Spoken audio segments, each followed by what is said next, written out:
Hi guys, welcome to another video of Untitled Voyages. Today we have the new MacBook Air. This is the M1 MacBook Air. I have been using this laptop for almost, I think, 2.5 months.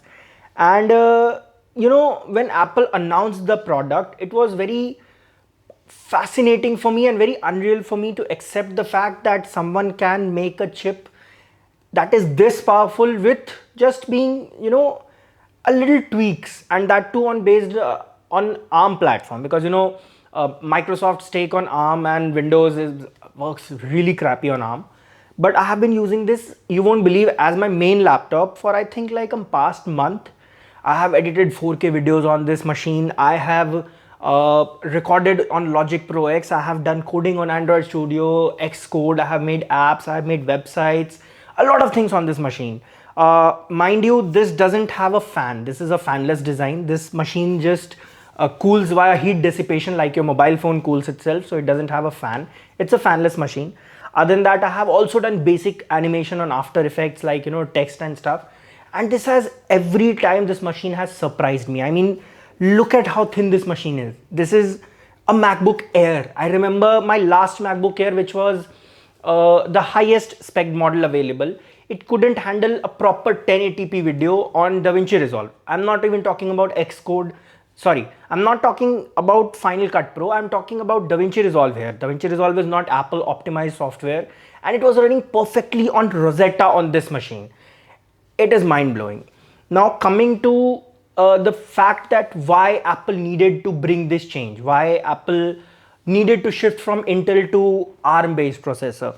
So let's go a little in the past and look at how things have formulated in the industry, because Intel, right now Apple has to depend on Intel, or if it switches to AMD, it had to depend on either of these two providers for its chips. But the problem with that is it depends on what chips they produce. Like Intel has been screwing up their chips for a long time, so Apple had to pay the prices. Like the 2018 MacBook Pros, they had a lot of heat issues, heat sink problems.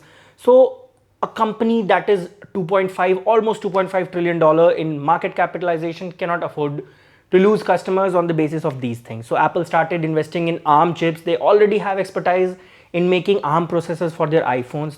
They are very phenomenal phones in the market, very phenomenal processors in a mobile device in the market, along with the optimization. Obviously, optimization is at the core of Apple's ideology.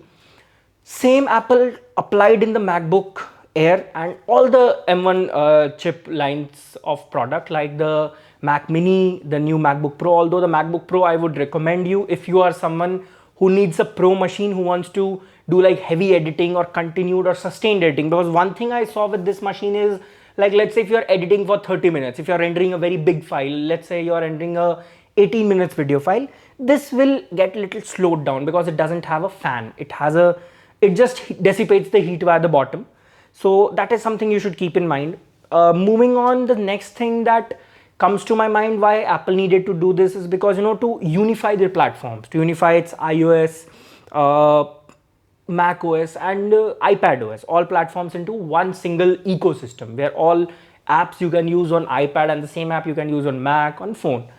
With the M1 Mac, it's possible now. You can use the iPhone apps on the MacBook, and it's hit and miss, I would say. Not exactly right to the point, but it's good. At least it's in the right direction. Rosetta, the transition technology Apple is using to transition from x86 architecture to ARM architecture, is again phenomenal. I have no idea how they have done it, but it's phenomenal. All the apps running, everything is smooth. I have not seen lots of crashes. I have, as I told you, I have edited a 4K video on Resolve, on Rosetta, without any issues. This was giving me almost 25 frames per second rendering speed. My MacBook Pro 16-inch, which has lots of noisy fans, a very big area to cool itself, and still it gives me only 50 to 55, so 2x the performance, which is understandable compared to this portable machine and that 16-inch heavy monster. So that is totally understandable. Now coming to the Final Cut Pro, it's like almost equivalent. 10-second, 20-second gap you'll realize between this machine and the MacBook Pro 16-inch I'm talking about here. Not a lot of difference because it's optimized by Apple for the M1 chips. So it's looking very good for me, very good. In my opinion, it's looking very good future for Apple and Apple chips. Let's say you are in the market to buy a MacBook or a Mac device right now. If you are in for desktop, then you only have one option, that is Mac Mini.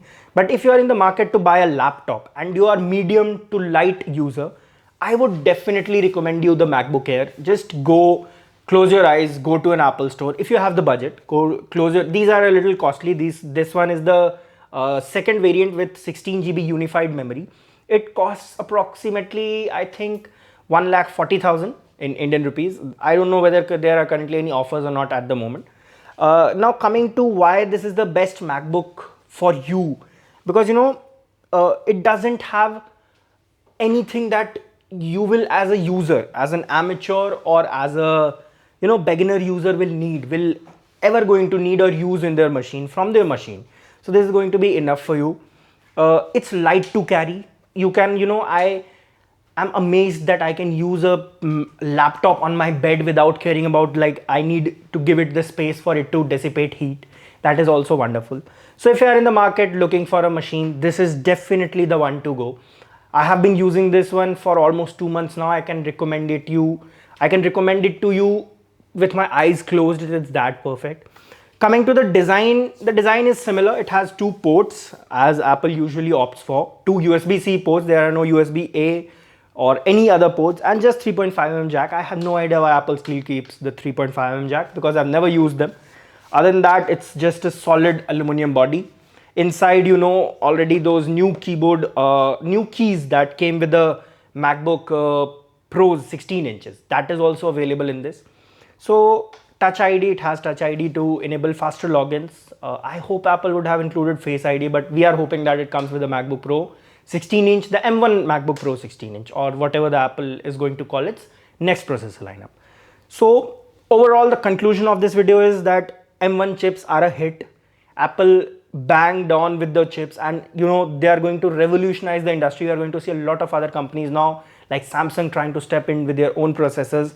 But the problem is not the hardware, it's the software. Apple might have made a very good processor, but it wouldn't have worked without a good software.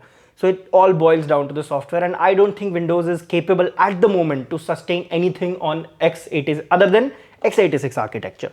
So concluding the video, you should definitely get a MacBook Air if you are in the market looking for a machine that can last you for 3-4 years. Easily these machines can last you for 3-4 years.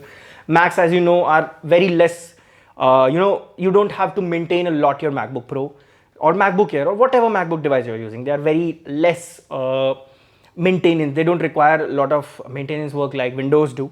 They don't crash a lot. So overall, it's a great product. You should definitely buy the product if you are in the market for this design and this light machine. I cannot recommend it more. Thank you so much for watching. See you guys in the next one. Stay safe, stay at home.